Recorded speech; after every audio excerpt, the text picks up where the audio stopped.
Je vous propose une vidéo rapide sur la technique de l'arrondi et de l'atterrissage.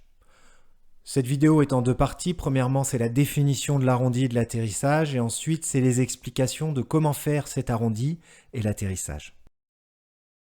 L'arrondi, c'est l'action qui va permettre d'assurer la transition entre le seuil de piste à 50 pieds et 1,3 VS et le toucher des roues à 1,1 fois la vitesse de décrochage.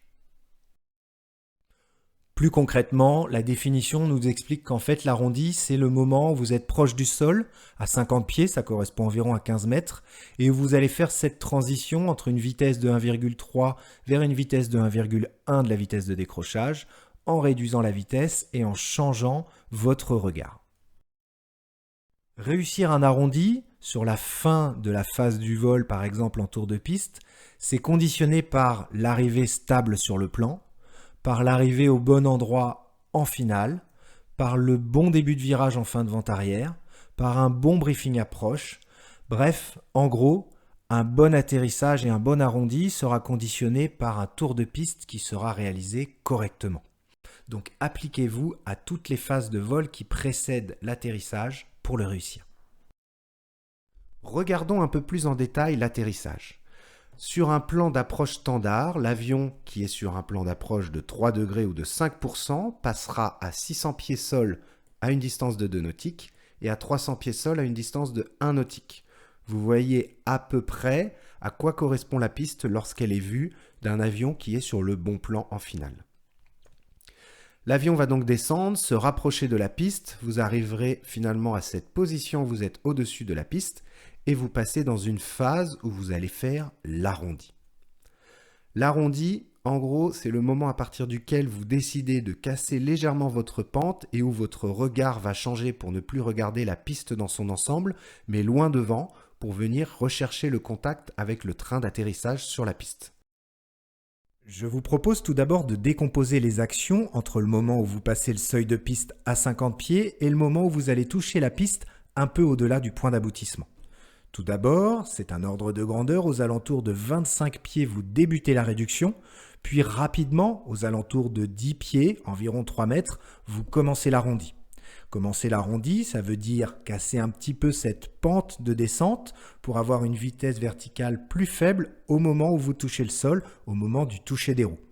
Comme vous le voyez sur l'écran, eh bien, il y a une phase de décélération en vol et une phase de décélération au sol. La phase de décélération au sol est beaucoup plus efficace puisque vous pouvez notamment utiliser les freins. Regardons maintenant vos actions de pilote sur ce plan en très courte finale entre 50 pieds sol et le point d'aboutissement. Nous venons de le voir, lorsque vous arrivez environ à 25 pieds sol, vous commencez la réduction de puissance progressivement, puis à quelques mètres, une dizaine de pieds, vous débutez l'arrondi.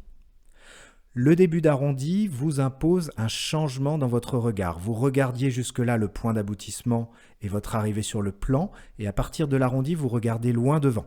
En regardant loin devant, vous allez évaluer le rapprochement du sol. C'est très important pour quantifier votre variation d'assiette à cabrer.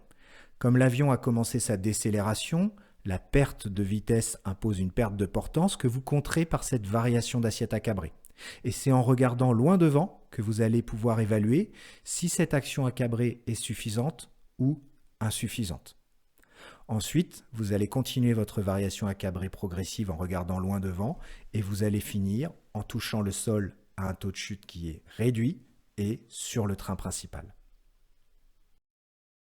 Pour visualiser l'assiette que vous aurez au moment du toucher des roues, c'est une assiette qui est un peu plus accabrée que l'assiette que vous avez au roulage et c'est une assiette qui correspond globalement à celle que vous avez durant le décollage, durant la rotation. Sur un avion à train tricycle, l'objectif est de toucher sur le train principal. Pour cela, il faut bien réduire les gaz et faire la variation progressive d'assiette à cabrer durant la phase de l'arrondi en regardant loin devant. Sur un avion à train classique, c'est-à-dire uniquement avec le train principal et une roulette de queue, il y a deux techniques. La première technique, c'est l'atterrissage 3 points, qui est apprise en école. Et la deuxième technique, un peu plus tard, c'est la technique dite atterrissage de piste, où vous touchez en premier uniquement le train principal. Vous pouvez télécharger une fiche de synthèse qui reprend ce que nous venons de voir ensemble dans ce cours.